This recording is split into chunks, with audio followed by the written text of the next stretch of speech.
कुछ इठलाती कुछ कह जाती, ये जिंदगी ही तो है। किधर से गुजरे थे, कहाँ कहाँ भटके थे। कुछ भिगो गए थे, कुछ छूकर निकल गए थे।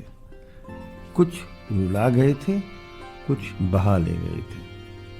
आओ गाते हैं तराने अनुभवों की दुनिया की। नमस्कार दोस्तों, आप वरिष्ठ नागरिकों द्वारा प्रस्तुत पॉडकास्ट कार्यक्रम अनुभव 2.0 सुन रहे हैं। ये कार्यक्रम भारत सरकार के सामाजिक न्याय एवं अधिकारिता मंत्रालय के लिए राष्ट्रीय सामाजिक सुरक्षा संस्थान एवं मीडिया फॉर कम्युनिटी फाउंडेशन द्वारा प्रस्तुत किया जा रहा है। इस परियोजना की संकल्पना श्री आर श्रीधर ने की है तथा आशीष तिवारी एवं पूजा मुराडिया ने इसे साकार किया है। नमस्कार दोस्तों, मैं हूं आपका होस्ट अरविंद मिश्रा और आज हम आपको कहानियां सुनाते हैं। कहानी सुनाने से मतलब है कि कोई नई कहानी नहीं सुना रहे हैं।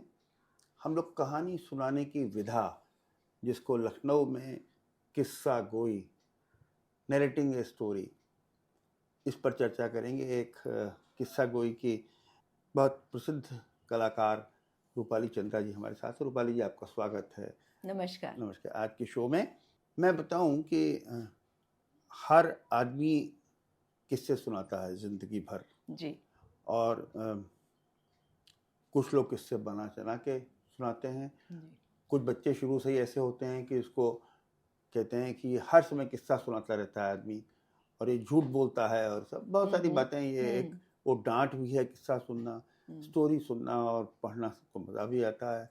और कोई कोई स्टोरी ऐसी होती हैं जो आपको हंसाती हैं, गुदगुदाती हैं, रुला देती हैं, दुखी कर देती हैं। तो stories have a very wider implication in human living. और इसलिए मुझे लगता है कि हम लोगों के जो बेसिक एजुकेशन के भी जो सिलेबस भी हैं, उसमें भी स्टोरी टेलिंग वहीं से शुरू होता है। और ये स्टोरी टेलिंग की दुनिया में ये कितनी व्यापक है और हर आदमी इसका पार्ट है। इसकी बुराई भी होती है, इसकी तारीफ भी होती है। अच्छी बात यह है कि अभी एक प्रोफेशन भी बन गया है जी।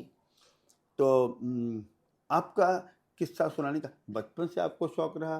रूपाली जी, बचपन में आपको किस्सा सुनाते समय झूठ बोलने का आरोप तो अम्मा ने नहीं लगाया आपके ऊपर? क्या रहा, ये कैसे आपके अंदर ये डेवलप हुई? जी, बिल्कुल सही कहा आपने। और बचपन से जुड़ा एक किस्सा जो है, ये शायद तभी से ये पनपी ये कला हमारे अंदर। और पता नहीं कैसे अभी हमें ताज्जुब होता है। हम क्लास 3 में थे जी। और हम स्कूल जाने से बहुत हिचकिचाते थे जी। आए दिन कुछ ना कुछ बहाना घर में करते थे कि पेट में दर्द हो रहा है, जब स्कूल का टाइम होता है, सर में दर्द हो रहा है, उल्टी आ रही है, वो दुनिया भर का। तो एक बार ऐसा हुआ कि हम एक हफ्ते स्कूल से एब्सेंट हो गए और जब हम स्कूल वापस गए तो हमारी एक क्रिश्चियन टीचर थी। उन्होंने हमसे पूछा कि व्हाई वर यू एब्सेंट? तो हमने कहा miss I what I speak. तो हमारे घबराहट किया, हमने कहा miss I went to America. तो बोली कि oh you went to America. अब उन्होंने मज़े लेना शुरू किया जो हम समझ नहीं पाए। उन्होंने कहा okay you went to America, how did you go? हमने कहा इन एन एरोप्लेन। फिर बोली कि व्हाट डिड यू गेट? तो हमने कहा वहाँ से टॉयज लाए and I got sweets and chocolates. और ये हमारे इंस्टेंट रिप्लाईज थे। आई वॉज नॉट प्रिपेयर्ड कि हम क्या बोल रहे हैं, क्या कितनी बड़ी मुश्किल में फंसते जा रहे हैं, कितनी बड़ी मुश्किल में फंसते जा रहे हैं, क्लास 3 के स्टूडेंट जी। और ये सब हमने क्या बोले ओके। हमारी बड़ी बहन पढ़ती थी हमसे, जो 7 साल बड़ी थी, सीनियर स्कूल में थी, बोली go and call your sister just now. अब भाई हम डरते डरते गए क्लास में और वहाँ टीचर से कहा कि हमारी क्लास टीचर बुला रही है हमारी सिस्टर को। तो वो आई बाहर, बोली क्या किया तुमने? क्योंकि हम कुछ ना कुछ ये सब करते रहते थे। तो हमने कहा सुनो, एकदम हाथ जोड़ने लगे, सुनो प्लीज़ उनसे कह देना, हमने उनसे कहा हम अमेरिका गए थे, तुम कह देना हाँ अमेरिका गई थी ये और प्लीज़ प्लीज़ हमें बचा लो। अब वो भी हंसने लगी, मुस्कुराने लगी। तो आई, अब दोनों टीचर ने और हमारी सिस्टर ने एक दूसरे को देखा और दोनों मुस्कुराने लगी। अब वो बेचारी उन्होंने शिकायत की, फिर घर आए, ऑब्वियसली मम्मी से 2 चांटे पड़े। तो ये वहाँ से शुरू हुआ और फिर ये कहानी बनाना और ये ड्रामेटिक वे में बोलना। फिर हम रेडियो में चले गए एज अ चाइल्ड आर्टिस्ट, और वहाँ से फिर हमने और ट्रेनिंग हमको मिलती गई, एक्सप्रेशन की, मॉड्यूलेशन की, और डिफरेंट कैरेक्टर्स को किस तरह से निभाने की, आवाज़ें बदल बदल के। जी। फिर जब हम आगे आए तो फिर हमने कहा कि भाई कहानियाँ पढ़ें हम, और इसका सबसे ज़्यादा जो हमें फ़ायदा हमने उसका उठाया वो था कोविड पीरियड में। जी। घर में सब जने बंद थे और हमने फिर शुरू किया कहानियाँ तरह तरह की रिकॉर्ड करना और डालना। लोगों को इतना ज़्यादा पसंद आने लगा कि लखनऊ के बाहर, भोपाल, नोएडा और कहाँ से हमारे पास दिल्ली फ़ोन्स आने लगे, तारीफ़ें होने लगी, तो बड़ा हौसला बढ़ा। तो इसको किया, फिर हमने इसको स्टेज पे करना शुरू किया। जी। तो अब ये कहानी, अच्छा एक चीज़ बताएं कि स्टोरी रीडिंग और किस्सा गोई में थोड़ा फ़र्क है। जी। स्टोरी रीडिंग में ये है कि हम स्क्रिप्ट लेके या किताब लेके सामने बैठते हैं ऑडियंस के और हम पढ़ के सुनाते हैं, ये स्टोरी रीडिंग हुआ। Content belongs to someone else. जी, content belongs to someone else. किस्सा गोई में ज़्यादातर होता है कि वो आप याद करते हैं और खुद लिखते हैं। ज़्यादातर किस्सा गोई वाले जो हैं वो खुद लिखते हैं अपनी स्क्रिप्ट, उसको बिल्कुल अच्छी तरह याद करते हैं, और फिर एक पर्टिकुलर एक कॉस्ट्यूम में, एक ड्रेस पहन के, लिबास में वो बैठते हैं, एक स्टाइल है उनके बैठने का, और वो फिर नरेट करते हैं। और थोड़ा सा इसमें ताज्जुब की बात यह कि जितने किस्सा गोई हैं, लखनऊ में हो चाहे पूरे इंडिया में देखें हम, ये किस्सा गोई एक 90% एक पर्टिकुलर लैंग्वेज यानी उर्दू से बहुत रिलेटेड है, और उर्दू के ही उसमें किरदार होते हैं। ज़्यादातर नवाब हैं या फ्रीडम के टाइम के हैं या गायक हैं या पोएट हैं, ज़्यादातर उर्दू या मुस्लिम कैरेक्टर्स को ही वो उठाते हैं जी। और उन पे किस्से लिखते हैं और फिर उनको सुनाते हैं। तो ये फ़र्क है स्टोरी रीडिंग में। और वो स्टोरी रीडिंग में हम कोई भी, चाहे बच्चों की कहानी हो, चाहे बड़ों की हो, चाहे हिंदी, उर्दू, मराठी, कोई भी लेखक हो, और उसमें चाहे 10 पात्र हों, तो उसमें 10 पात्र भी हम अकेले आवाज़ें बदल बदल के निभाएंगे। जी। स्टोरी है, ऑथर ने लिख दी जी।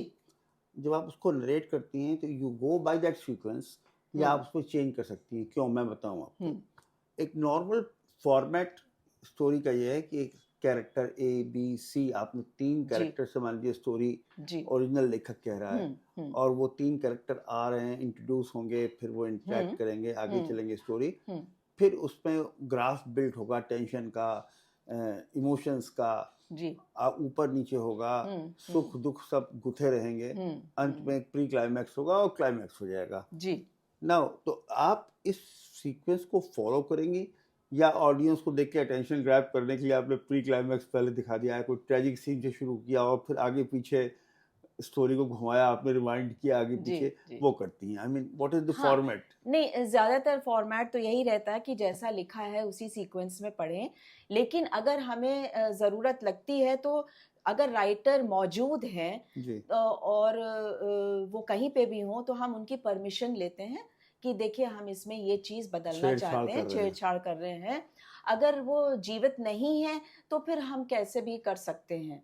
चलिए रूपाली जी, आज ये बहुत अच्छा आपने इंट्रोड्यूस किया, क्योंकि अक्सर होता क्या है कि हम लोग जब भी किसी आर्टिस्टिक परफॉर्मेंस में जाते हैं तो उसकी विधा को जब नहीं समझते रहते हैं जी, तो हम लोग उसमें पहले और काम क्रिएटिव वर्क प्रस्तुत करने लगते हैं, तो ऑडियंस का उसमें अटेंशन थोड़ा कम रहता है। उसी हिसाब से हमने आज के इस प्रोग्राम में आपको ये पहले इंट्रोड्यूस कर दिया हमने इसकी स्टोरी टेलिंग की विधा।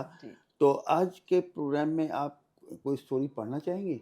हाँ, एक छोटा सा किस्सा है, और क्योंकि हम लखनऊ से हैं और लखनऊ में बहुत अच्छे अच्छे लोगों ने लिखा है और लेखक पैदा हुए हैं, और उनको बहुत सम्मानित भी किया गया है, बड़े नाम कमाए हैं उन्होंने। और इसमें एक जो मज़ाहिया लिखते थे किस्से या कहानियाँ, वो थे Shri K P Saxena. I think Padmashri भी पद्मश्री जी पद्मश्री मिली उनको, और उनके तो कुछ लिखे हुए डायलॉग फिल्म्स में भी यूज हुए, उन्होंने लिखा है, मदद किया है जी तो ये उनका है। एक चीज़ हम और बता दें, हम इसमें वैसे कंपैरिजन नहीं करना चाहिए, लेकिन स्टोरी टेलिंग की विधा जो है वो किस्सा गोई से कहीं ज़्यादा चैलेंजिंग है। जी जी इसलिए क्योंकि उसमें जितने कैरेक्टर्स होते हैं आपको उतने ही मॉड्यूलेशंस करने होते हैं, ओके और स्टोरी की यही कला है कि उसमें मॉड्यूलेशंस, एक्सप्रेशंस, पॉजेस, कैरेक्टर को समझना, कैरेक्टर को निभाना, उसकी उम्र के हिसाब से उसकी आवाज बदलना, जी ये बड़ा चैलेंजिंग है। और जहाँ किस्सा गोई की बात है उसमें तो आप एक स्ट्रेट नरेशन के रूप में करते हाँ, जाते हैं। हाँ। तो आज हम ये पढ़ने जा रहे हैं, ये रचना मशहूर व्यंग्यकार केपी सक्सेना ने मई 2013 को लिखी थी। जी उनकी इस रचना को पढ़कर आपकी आंखों के सामने लखनऊ के बाजारों की तस्वीरें दौड़ने लगेंगी। जी अभी मैं उम्र के बस्ते में यादों के पुराने कागज टटोल ही रहा था कि कबीर दास याद आ गए। शब्दों के जादूगर थे कबीर। शब्द के बारे में कहा है कि शब्द संहारे बोलिए, शब्द के हाथ न पाओ, एक शब्द औषधि बने, एक शब्द करे घाव। ऐसे ही चुने हुए शब्दों से बनती हैं पंक्तियां, पंक्तियों से आवाजें, और इन्हीं महीन रेशमी आवाजों से गूंजता था हमारा शहर अमीनाबाद और नजीराबाद। तब मैं गणेशगंज में रहता था। घुमंतु आदत थी हर शाम अमीनाबाद में कुछ खाते चखते रहना। 1 रुपया भी जेब में पड़ा होना काफी है शाम जीने के लिए। जायकों से आवाजें की लहर लेती थी, एक से एक नफीस जुमले, ठेले वालों, फेरी वालों, खोमचे वालों और फुटपाथियों की तैरती आवाजें। दिल के टेप रिकॉर्डर में कैद करके रखने लायक वो आवाजें क्या फना हुई जनाब। अमीनाबाद का सुहाग धुंधला पड़ गया। अरे अरे अरे, इधर आइए बरामदे की नुक्कड़ पर, जहां आज बाटा और घड़ी साज की दुकान है। सरे शाम एक आवाज उठती थी, आई संभल की जइयो, नजर ना लग जाए, होई आ गई हरी धन्नो बहारदार। शहर में कोई नया हो तो समझे कोई हसीन औरत तशरीफ ला रही है, पर नहीं, पीतल के बड़े चमचमाते थाल में सजे पूरे धनिया की चटनी में लिपटे उबले आलू। आय हाय, खुदा जाने उस चटनी के मसालों का क्या फॉर्मूला था कि खाने वाला मस्त, खुद खाए पत्ते के दोने में घर ले जाए। चवन्नी में 4। खोमचे वाले लल्ला राम कान पर हाथ रखकर दूसरी आवाज फेंकते हैं, घर भर जाओ, अरे खाओ और मोहल्ले में बांटो, मसाले के दाम, आलू इनाम। घंटे भर में थाल साफ। लल्ला राम बैक टू पवेलियन। दवाओं की दुकानों की तरफ से आइए, हाँ हाँ हाँ, इधर से एक सुरीली आवाज, हाय लाखों की बोझ से हसीना तेरे लिए, हाय ये सब्ज बिजलियां, लैला की उंगलियां, मजलू की पसलियां, लखनऊ की ककड़ियां। ए हवलदार जी, एक नोश फरमाओ, परसों तक दरोगा हो जाओ। हाय कराची से तार आया, ककड़ियों को कराची ले आओ। हम बोले हाथ धो, लुच्चे लफंगे, अमीनाबाद तो मरने के बाद ही छूटेगा। ककड़ी पर शहर निसार, पैसे में 4, नमक फ्री। ए हट के खड़े हो लौंडे, ककड़ी शर्मा रही है, दिखता नहीं। हटो बचो झेलते कदम नजीराबाद की तरफ बढ़ते हैं। छोटा सा कुर्ता और घुटन्ना छोटा पैजामा पहने एक छोकरे ने हमें लपक लिया रास्ता के बाहर। सलाम करके बोला, क्या सही वक्त पर आए हैं, अल्ले अभी अभी तवे थे उतर कर आपके इंतजार में बैठी है। अयो भाई आ गए कदरदान, मज्जन भाई लगाओ एक प्लेट। अंदर जाना पड़ा, हाँ, मुझ मुझे गरम कबाब, चवन्नी में 4, ऊपर से सिरके में तर महीन प्याज के लच्छे, छोटा कप भर गुलाबी चाय, कश्मीरी, वो भी फ्री। चौक चारबाग, नखास और डालीगंज के बाकी फेरी वाले, झल्ली वाले अपने अपने अंदाज में छोटी मोटी चीजें बेचा करते थे। एक विदेशी ये आवाज सुनकर ही भाग खड़ा हुआ, ठंडा ठंडा कत्ल हो गया, टुकड़े टुकड़े कर दिए तरावट के। मालूम हुआ कि एक साहब तरबूज की फांके बेच रहे थे। 50 साल बाद वही अमीनाबाद, वही शाम, बकौल वसीम बरेलवी, हर शख्स दौड़ता है यहाँ भीड़ की तरफ और ये भी चाहता है कि उसे रास्ता मिले। नई तहजीब, शोर व गुल, फास्ट फास्ट जिंदगी से मुझे कोई अदावत नहीं। अपने वक्त की ढपली पर अपना राग गाने का हम सबको हक है। बस इतनी तमन्ना और गुजारिश है कि इत्र ना सही, इत्र का दाग तो बचा रहने दो। थोड़ी सी तहजीब, थोड़ी सी नफासत सलामत रहने दे कि हाँ, ये लखनऊ है। अजहर इनायती के शब्दों में ये और बात कि आंधी हमारे बस में नहीं, मगर चराग जलाना तो अख्तियार में है। तो ये थी जी, जेपी सक्सेना बहुत जी की शानदार, रचना। बहुत बढ़िया। रूपाली जी, जो आपने इस स्टोरी के ठीक पहले एक स्टेटमेंट दिया था, उसको थोड़ा और एलोबरेट करें। जी ये जितना एफर्ट आपने भी किया या जाता है स्टोरी टेलिंग में, जी मुझे लगता है ये एक्टिंग से भी ज़्यादा डिफिकल्ट है, क्योंकि एक्टिंग में तो आपका एक फ्रेम कैप्चर हो रहा है और आपको लग रहा है लोग देख रहे हैं। जी इस पूरे एफर्ट में तो खाली आवाज़ का मॉड्यूलेशन जाता है, लेकिन आपको वो मॉड्यूलेशन करने के लिए पूरा अभिनय की सारी विधाओं को इकट्ठा कर, समेकित कर, जी आवाज़ में बदल के प्रस्तुत करना पड़ता है। This is a very difficult art. आपका इसमें क्या टेक है फाइनली? हाँ, इसमें यही है कि तो पहले तो रिहर्सल की बहुत ज़रूरत है। किरदार को समझना, उसको रिहर्स करना, बार बार जितनी बार आप पढ़ेंगे।